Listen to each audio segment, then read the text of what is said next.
Ikuti saya bersama dengan Cikgu Khadijah untuk hasilkan mozaik dan juga catan buah nenas. Lepas anda menyediakan alatan dan bahan-bahan yang akan digunakan dalam mozaik dan juga catan, anda perlu yang pertama untuk menghasilkan lukisan nenas adalah anda perlu membuat garisan panjang, iaitu untuk menghasilkan perspektif.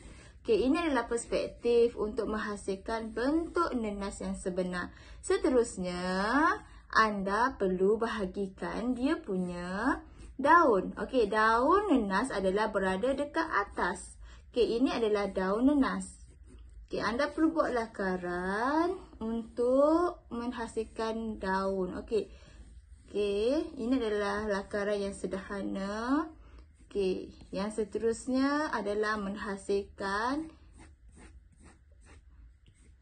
rupa nenas yang sebenar. Okey, seterusnya anda bolehlah terangkan sedikit untuk mendapat bentuk nenas. Okey, ini adalah rupa yang saya hasilkan. Okey, so kita terangkan sedikit bagi memastikan rupa nenas ini terhasil. Okey.